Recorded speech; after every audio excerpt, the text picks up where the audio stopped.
Salam sehat, sahabat-sahabat Rumah Sakit Panti Nirbala Malang.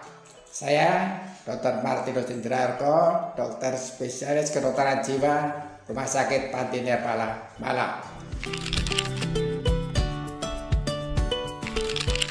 Kali ini saya akan membahas sedikit tentang dampak pandemi COVID terhadap kesejahteraan mental yang terjadi pada saat ini. Salah satu daripada dampak kesejahteraan mental yang timbul itu bisa kecemasan dan depresi. Seperti kita ketahui bahwa pandemi COVID memang sudah berlalu, tetapi sudah beralih ke status endemi, tetapi dampak pandemi daripada COVID-19 ini masih dapat kita rasakan sampai saat ini. Seperti sahabat-sahabat sekalian ketahui bahwa pada masa pandemi COVID-19 itu ada protokol kesehatan, ya. Salah satunya seperti adalah menjaga jarak, menjauhi kerumunan.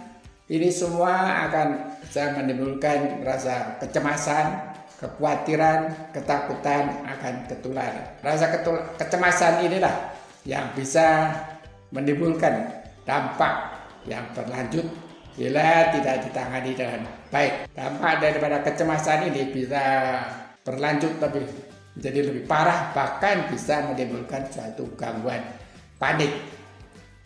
Dengan adanya kecemasan ini, menjaga jarak dan sebagainya, ini menimbulkan suatu rasa kecemasan sehingga sahabat-sahabat sekalian bisa merasakan pada saat itu bagaimana orang ini menghindar, mengisolasi diri, diam di dalam rumah, takut bertemu dengan orang. Itulah yang menimbulkan dampak yang banyak. Dan tentunya dampak kecemasan ini dengan adanya isolasi di rumah menimbulkan suatu dampak yang cukup luas juga. Sehingga banyak sahabat-sahabat yang mengalami hal itu, mengalami suatu gangguan dalam aktivitas hidup sehari-harinya, menjauhkan dari kerumunan, sehingga dampak terhadap aktivitas kehidupan sehari-harinya inilah menimbulkan dampak seperti misalnya dalam pekerjaan, dalam bidang sosial ekonomi. Nah, dampak ini akan memperparah lagi suatu gangguan kecemasan dan akhirnya juga menimbulkan suatu gangguan kecemasan ini menimbulkan suatu keadaan depresi.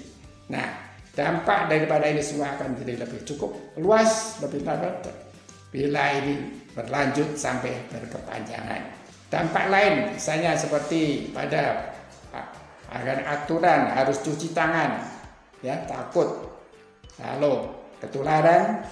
Inilah bila dilakukan terlalu berlebihan sehingga akan bisa menimbulkan suatu kondisi, yaitu suatu gangguan mental yang kita sebut sebagai suatu obsesif kompulsif, gangguan obsesif kompulsif.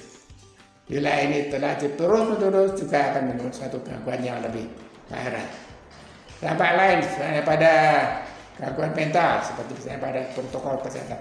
Belum lagi kalau kita melakukan isolasi, seperti sahabat-sahabat pernah rasakan bagaimana bila mengalami suatu isolasi, apalagi mengalami karantina, ya, suatu isolasi atau karantina ini adalah merupakan suatu stres, suatu kondisi stres sehingga bisa menimbulkan suatu dampak yang lebih serius bila terjadi suatu gangguan mental yang disebut post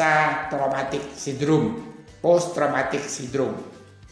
Nah, bila suatu gangguan kecemasan dan depresi ini tidak ditangani dengan baik akan menimbulkan gangguan yang lebih luas. Sebab gangguan kecemasan dan depresi ini bisa berlanjut, berkepanjangan.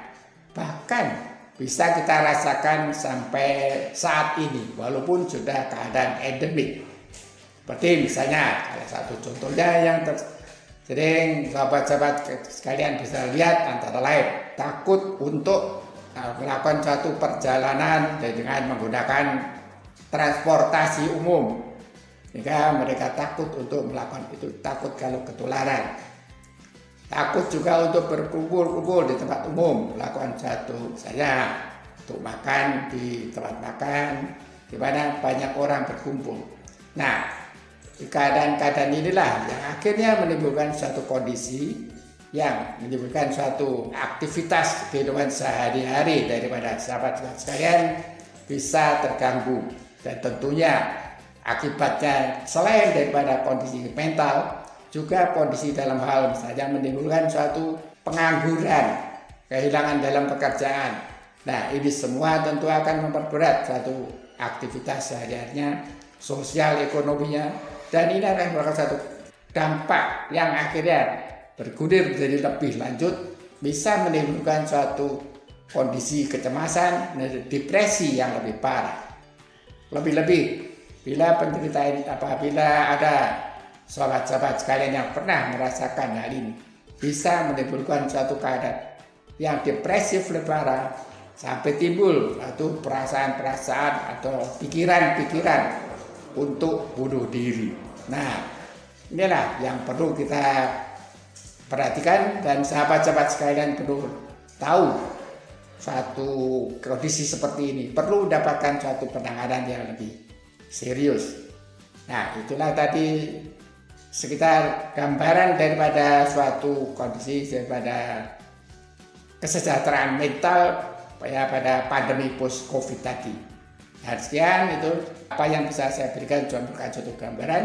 Maka bila sahabat-sahabat kalian pernah mengalami suatu gambaran seperti tersebut, bisa datang ke dokter spesialis kedokteran jiwa atau ke tempat-tempat yang ada fasilitas kedokteran jiwa yang ada percaya. Sekian, terima kasih.